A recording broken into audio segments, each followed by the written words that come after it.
നമസ്കാരം. ഇന്നത്തെ റെസിപ്പി പച്ചമാങ്ങ കൊണ്ടുണ്ടാക്കുന്ന പരമ്പരാഗത കേരള അച്ചാറാണ്. ചോറിൻ്റെ കൂടെ കഴിക്കാൻ പറ്റിയ ഏറ്റവും പ്രധാന വിഭവമാണിത്. വേനൽക്കാലത്ത് ഉണ്ടാക്കി വർഷം മുഴുവൻ സൂക്ഷിക്കാവുന്ന എരിവും പുളിയും കൂടിയ ഒരു കറിയാണിത്. നല്ലെണ്ണയിലാണ് ഇതുണ്ടാക്കുന്നത്. പ്രധാനമായും ശ്രദ്ധിക്കേണ്ടത് നനവുള്ള സ്പൂൺ ഉപയോഗിച്ച് അച്ചാർ എടുക്കരുത്. അതുപോലെ തന്നെ മാങ്ങ കഴുകി നല്ലപോലെ തുടച്ച് വെള്ളം കളയണം. 2 മാങ്ങയാണ് ഇവിടെ എടുത്തിരിക്കുന്നത്.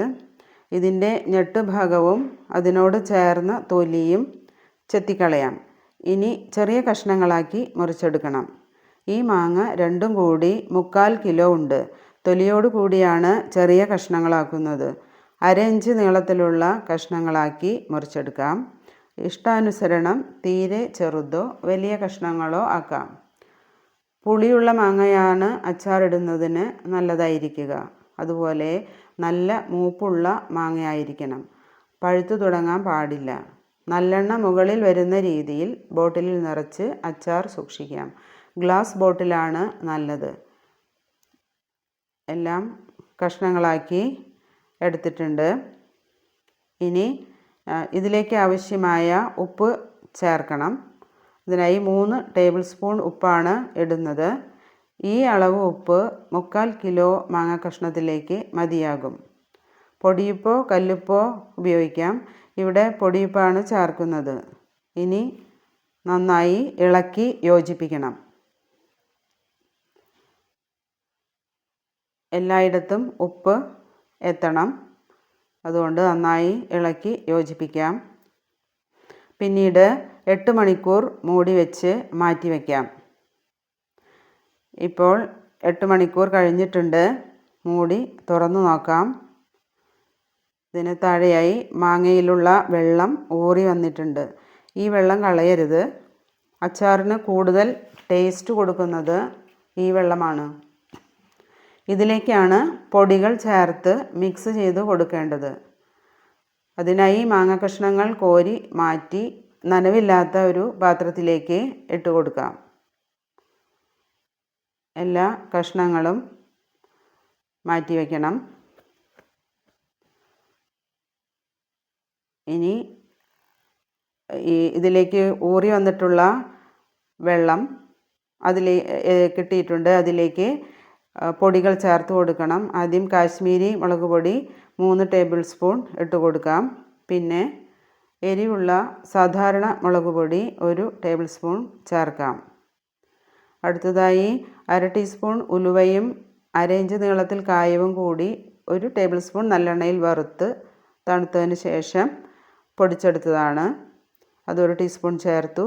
കടുക് പൊടിച്ചത് 1/2 ടീസ്പൂൺ ചേർക്കാം. ഇതെല്ലാം ചേർത്ത് നന്നായി ഇളക്കി കൊടുക്കാം. നന്നായി മിക്സ് ചെയ്യണം. ഇനി ഇതിലേക്ക് കടുക് താളിച്ചിട്ട് ചേർക്കണം. അതിനായി ഒരു പാൻ സ്റ്റവിൽ വെച്ചിട്ടുണ്ട്. ഇതിലേക്ക് 4 ടേബിൾ സ്പൂൺ നല്ലെണ്ണ ഒഴിച്ച് നല്ലപോലെ ചൂടായാൽ തീ ഓഫ് ചെയ്ത് വെച്ച് അതിലേക്ക് 1 ടീസ്പൂൺ കടുകും 2 ഉണക്കമുളക് പൊട്ടിച്ചതും കുറച്ച് കറിവേപ്പിലയും ചേർത്ത് സ്റ്റവിൽ നിന്നും ഇറക്കി വയ്ക്കാം. തണുത്തു കഴിഞ്ഞാൽ ഇതിലേക്ക് ചേർത്ത് കൊടുക്കണം. ഈ മിക്സിലേക്ക് അത് ചേർത്ത് കൊടുക്കാം. ഇപ്പോൾ തണുത്തിട്ടുണ്ട്. ഇനി ഇതിലേക്ക് ചേർത്ത് കൊടുക്കുകയാണ്. നന്നായി ഇളക്കി യോജിപ്പിക്കണം. അതിനുശേഷം കോരി മാറ്റി വെച്ച മാങ്ങ കഷ്ണങ്ങൾ ചേർക്കണം.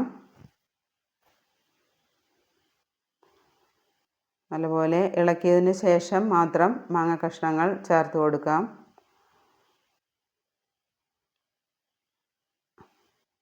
അതിനുശേഷം നന്നായി ഇളക്കണം.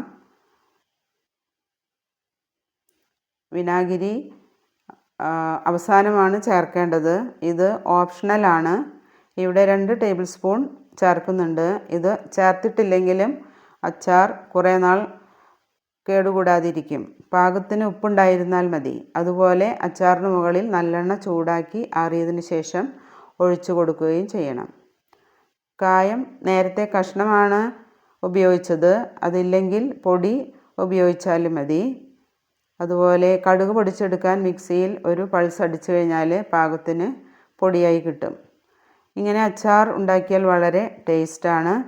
ബോട്ടിലിൽ നിറച്ചതിന് ശേഷം ഒരാഴ്ച കഴിഞ്ഞ് ഉപയോഗിക്കാം. അപ്പോഴേക്കും മാങ്ങ കഷ്ണങ്ങൾ സോഫ്റ്റായി വന്നിട്ടുണ്ടാകും. ഗ്ലാസ് ബോട്ടിലാണ് അച്ചാറാക്കാൻ നല്ലത്. ട്രൈ ചെയ്യുമെന്ന് പ്രതീക്ഷിക്കുന്നു. Thank you.